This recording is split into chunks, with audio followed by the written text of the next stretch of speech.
हमने कही बच्चे की स्वास्थ्य खराब हो जाएगा, बोले खाने दे, बच्चा बड़ा हो जाएगा। बोले कैसे बड़ा हो जाएगा? बोले मैं इसे पढ़ाऊँगा लिखाऊँगा, फिर इंजीनियर बनाऊँगा, फिर देखना कितना गिट्टी रोड़ी मिट्टी बजरी सब खा जाएगा। और करम जला, नहीं पढ़ लिख कर इंजीनियर बन पाया तो फिर मैं इसे नेता बनाऊँगा, फिर देखना सड़कें खा जाएगा और पुल खा जाएगा और देखते देखते रह जाना सारा देश खा जाएगा और एक बड़ा आदमी हो जाएगा। ध्यान रखना, ऐसा बड़ा आदमी नहीं बनाना है। हम चाहे भगवान से कहते भगवान मैं दरिद्र हो जाऊं, लेकिन तुम्हारी भक्ति आराधना बनता मिलती रहे। तो हमें आहार भी इन परिणामों से, हमारे यहाँ कायुस्सर किया जाता था। कायुस्सर का क्या अर्थ था? अपने आप में काय से ममत्व छोड़ देना, ये कायुस्सर था। हम कहते 9 बार नमोकार मंत्र पढ़ लो, ये कायुस्सर्ग नहीं है। भय, हम भय से पूरे टाइम परेशान रहते हैं, ऐसा नहीं हो जाए, ऐसा नहीं। अरे अच्छी बात है, सोचो अपने बच्चों के बारे में भी भय मत करना, वरना तुम्हारे दिल से निकली हुई बात किसी दिन भय पूरा हो जाएगा। मैथुन, हम काम वासनाओं की तरफ ध्यान नहीं दें। काम वासनाएं हर जन्म में मिलती हैं, लेकिन काम वासनाओं को ऊर्ध्वगामी बनाएंगे तो एक दिन प्रार्थना आराधना उपासना साधना बन जाएगी। और परिग्रह, परिग्रह पदार्थों को रखना इतना परिग्रह नहीं है, आवश्यकता तो भिखारियों की पूरी हो जाती हैं और आसक्ति तो सम्राटों की अधूरी रह जाती हैं। तो हमें जो कुछ मिला है उसमें बड़े संतोष से जिएंगे, आनंद से जिएंगे। कई पेड़ आपने देखा होगा, जिधर नमी होती है उधर उनकी जड़ें फैल जाती हैं। पेड़ बड़ आदि की पेड़ की जड़ें तो 1-1 किलोमीटर तक चली जाती हैं।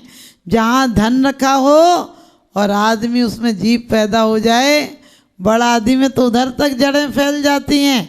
लेकिन हमें ऐसी जड़ें नहीं फैलाना है जो विकृत हों, जो आसक्ति करती रहें, उपभोग नहीं करें। हमें तो मनुष्य रूपी धन मिला है, हम भय नहीं खाएंगे मौत से, हम मौत को मार देंगे, क्योंकि मौत को मार देना ही मोक्ष है।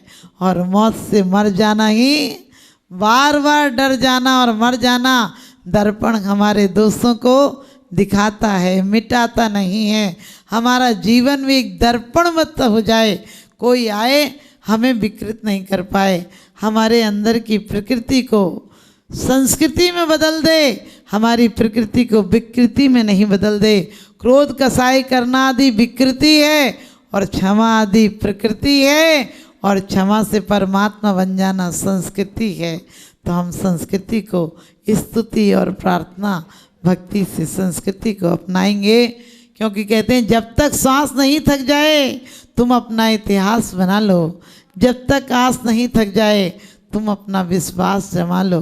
किसे पता है, किसे पता है कफन हमारी आकर के मिट्टी ढक जाए, और जब तक सांस नहीं रुक जाए प्रभु के प्रति कुछ प्यास जगा लो, प्रभु के प्रति विश्वास जगा लो, तो आप सब परमात्मा बने। इन्हीं शुभ भावनाओं के साथ आप लोग आते हैं, बड़ी अच्छी बात है। और कहते हैं समोसरण है, भगवान का एक दिन यहाँ आओगे तो ऊपर हम समोसरण पर भी पहुँचेंगे, साक्षात समोसरण पे। और अब भगवान से एक ही प्रार्थना करेंगे कि अब सभाओं में बैठना है, लेकिन स्वयं में भी बैठना है। हमारी प्रतिमाएं खड़गासन या पद्मासन होती हैं, वो यही शिक्षा देती हैं कि संसार की कर्ता मत बनो, नासाग्र दृष्टि कहती है ज्ञाता दृष्टा बने रहो। तो हम लोगों को आती है विकृति परिवार में, लेकिन फिर भी परिवार में इतने विकृत नहीं होना है। आती है गलती दोबारा नहीं दोहराना है, ऐसा जीवन नहीं बनाना कि रोज आलोचना पाठ पढ़ लो फिर रोज कसाई कर लो। है जैसे कि दूध को जमाओ तो दही बन जाता है, और दही बिलो तो क्या निकलता है, मक्खन निकलता है। और मक्खन को तपाओ तो थोड़ा सा जो मैल सा होता है वो नीचे जम जाता है और घी ऊपर आ जाता है। जिस प्रकार से घी दोबारा दूध नहीं बनता है, दूध से घी तो बनता है लेकिन घी से दूध वापस नहीं बनता है। इसी प्रकार से जिन्होंने योग्यता पूर्वक अपने शुक्ल ध्यान के द्वारा शुक्ल ध्यान की कढ़ाई में रखकर अपनी आत्मा को क्या किया है, तपाया है। वो दूध से घी तो बन गए, लेकिन अब घी से दूध नहीं बनेंगे। यही अंतर है। अवतारवाद होता है, वो कहते हैं वो ब्रह्मा के रूप में, राम के रूप में आए, हनुमान के रूप में आए, इस रूप में आए ने। वो पहले परमात्मा थे, फिर जन्म उद्धार करने के लिए लोगों का दूसरा रूप धर कर आए, फिर इतने कष्ट सहे। लेकिन हमारे यहाँ तीर्थंकर को मानते हैं हम। तीर्थंकर नीचे से ऊपर की ओर जाते हैं, नीचे से ऊपर की ओर जाते हैं। इसका मतलब विभाव से स्वभाव की ओर आते हैं, अधोगति से ऊर्ध्व गति में जाते हैं, और इतने ऊपर जाते हैं कि वहाँ से लौटकर कभी आना नहीं होता है। जिस प्रकार से कोई बुद्धिमान हो, एक बार खड्डे में गिर जाए, दोबारा अच्छा रास्ता मिल जाए तो वो दोबारा खड्डे में नहीं गिरता है, बचकर ही निकलता है। और हमारे वीतरागी मुनियों को भी भगवंत कहा है। क्यों भगवंत कहा है? हमारे यहाँ तो इतना तक कह दिया कि असंयमी से संयमी की, देश संयमी की, अणुव्रत वाले की और महाव्रत वाले की, उपसम श्रेणी वाले की, छपक श्रेणी वाले की असंख्यात गुणी निर्जरा होती है। आप घर में बैठकर सामायिक करें और किसी पवित्र स्थान पर सामायिक करें, आपको पता चल जाएगा कि हमारी विशुद्धि में कितना परिवर्तन आता है।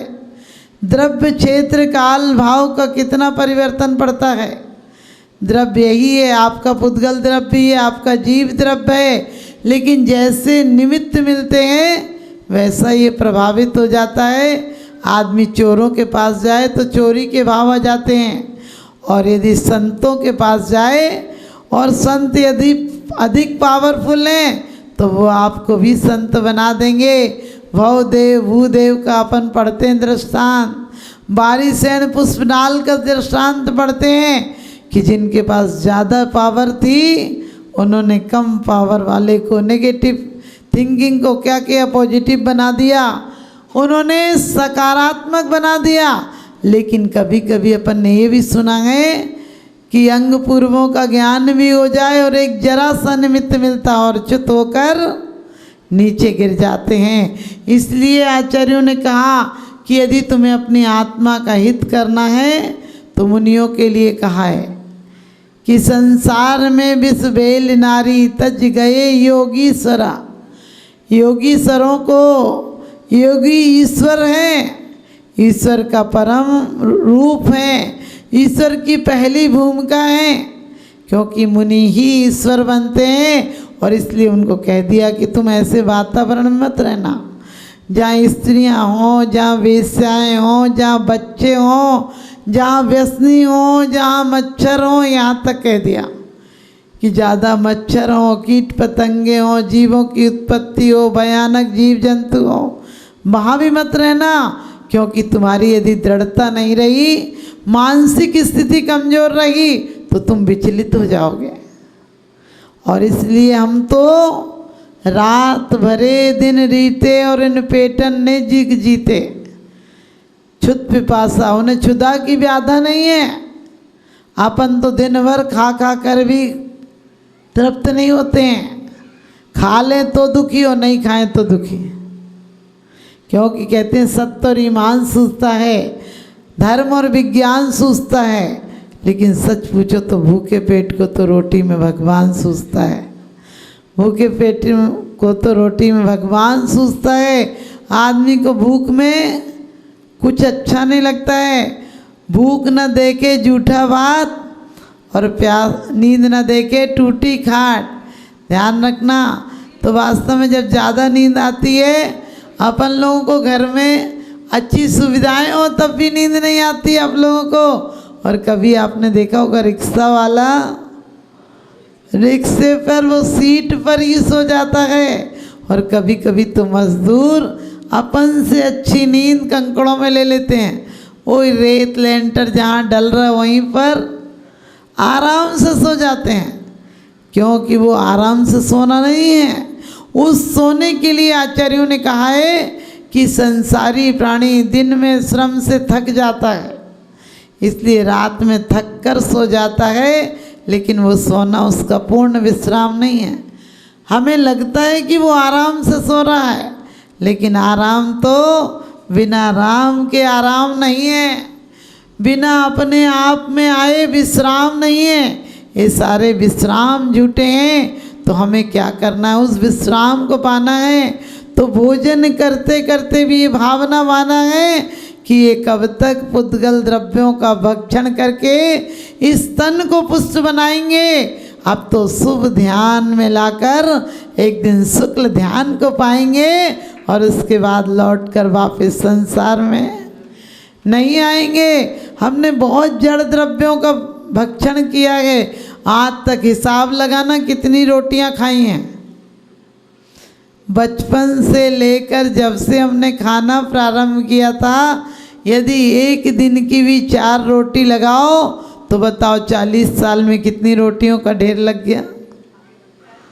कितनी रोटियों का ढेर लग गया, विचार करो। शायद मेरे ख्याल से 20 बाई 25 का कमरा तो फुल हो जाएगा।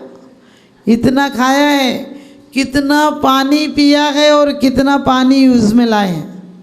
नहाने आदि में कितना पानी हमने यूज किया है। और नरकों में न नहाने मिलता था न खाने मिलता था। सोचो हमने इस क्यों आए थे। लोग गंगा जल से अपने आप को पावन मानते, गंगा जल से नहीं, ज्ञान गंगा से आत्मा पावन होती है। ज्ञान गंगा क्या है? जिन वाणी के शब्द जब हम पर पढ़ते हैं, जिन वाणी के अनुसार हमारा आचरण होता है, तत्व ज्ञान होता है, तो क्या हमारी यही पुद्गल देह पवित्र हो जाती है। कहते हैं स्वभाव से अशुचि देह है, लेकिन रत्नात्रय पवित्र थे। क्यों रत्नात्रय से पवित्र हो जाती है? क्योंकि श्रद्धान बदलते ही चोर भी साहूकार नजर आने लगता है। आप किसी जंगल से जा रहे हैं और आपको लगे कि कोई काला कलूटा सा कोई बंदा आ रहा है, आपकी आत्मा काँप जाती कि गलत आदमी ना हो। लेकिन जैसे ही बिजली चमके और आपको जरा सी झलक मिले कि अरे हमें तो पिताजी हैं, आप बताओ फिर अब डर रहेगा क्या? वही अंधेरा है, वही सब कुछ जंगल है, लेकिन आपको एक झलक दिखी, आप निश्चिंत हो जाते हैं कि अरे ये तो हमारे पिताजी हैं। इसी प्रकार से संसार में भी क्या कहे, सब पदार्थ ऐसे ही रहेंगे। सिर्फ हमें आत्मरुचि की झलक मिल जाए, फिर तो लगेगा अरे हमारे गुण तो हमारे अंदर हैं। अभी हम ज्ञान दर्शन चारित्र क्या करें, चारित्र कौन सा उपास करें, कौन से व्रत करें? अरे भूख मरने से ज़्यादा नहीं है। करो व्रत, व्रत करने की मैं मनाही नहीं करती, नहीं तो आदमी बड़ा चतुर है। एक पति बोला, देख तुलसीदास जी ने कहा है, ढोर गंवार शूद्र और नारी ये सब ताड़न के अधिकारी। क्या लिखा है कि गंवार स्त्री आदि सब ताड़ने के अधिकारी हैं, तुझे डांट के ही रखना चाहिए। पत्नी बोली, देखो तुम्हारा नाम 3 जगह है, मेरा 1 जगह है। ढोर गंवार शूद्र, तुम लड़ते हो तो क्या हो? शूद्र हो। और तुम गालियाँ वालियाँ वक्त मूर्खता का काम करते हो तो ढोर हो। और गंवार तो पूछो ही मत, कोई काम आज तक बुद्धिमानी का नहीं किया। बोले 3 जगह तुम्हारा नाम है, हाँ मेरा नाम तो एक ही जगह है। कहते हैं कि किसी ने कहा कि रामचंद्र जी की कई पत्नियां थीं, और जैसे आता है ना कि कई पत्नी रख सकते हैं, तो आपको पता होगा। फिर एक औरत ने कहा कि देखो उनकी इतनी पत्नियां थीं, तो बोली महाभारत भी पढ़ो, महाभारत भी पढ़ो। क्या 5 एक पत्नी की 5 पति थे, अपने अनुसार नहीं थे। लेकिन ध्यान रखना, आजकल गलत रास्ता आदमी तुरंत निकाल लेता है। इतने हमने महाभारत और रामायण देखी, किसी ने पितृभक्ति नहीं सीखी, किसी ने भ्रात प्रेम नहीं देखा, नहीं सीखा। हमने पत्नी सीता जैसा आचरण करना नहीं सीखा, हम जंगल में राम के साथ जाना नहीं सीखा। और उल्टी सीधे काम जरूर सीख ले, महाभारत जरूर सीख ली। अरे महाभारत से भी शिक्षा लेना चाहिए। भले जरा सा छल छिद्र किया था, आपको पता है, जरा सी शक्ति से इसको गांधारी को लाए थे। अपना प्रवृत्ति तो था जो गांधारी को ले आए थे, क्योंकि ये बड़े शासक थे। गांधारी का पिता इतना बड़ा शासक नहीं था, और बेटी मांगी तो देना पड़ी थी। और उसका विद्रोह देखो, शकुनी वंश नाश कर गया। भाई तो था लेकिन वंश नाश कर गया। हमें क्या सोचना है?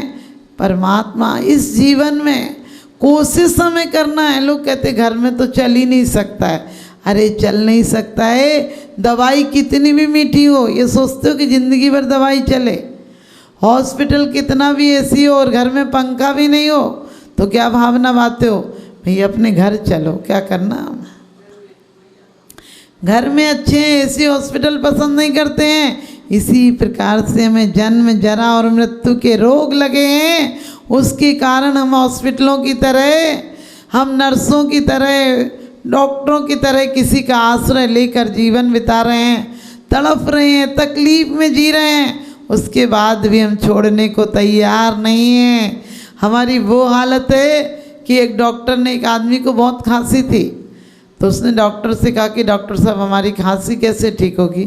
उन्होंने कही हो जाएगी, लेकिन तुम दही खटाई आदि खाते हो, मिर्ची खाते हो, सब बंद करना पड़ेगा। वो बोला ये तो नहीं बंद कर सकता हूँ, और वैसे दवाई हो तो बताओ। और उसने अनाउंसमेंट करा दी कि जो मेरी दवाई मुझे ठीक कर देगा, दवाई देगा, उसको मैं इनाम दूंगा।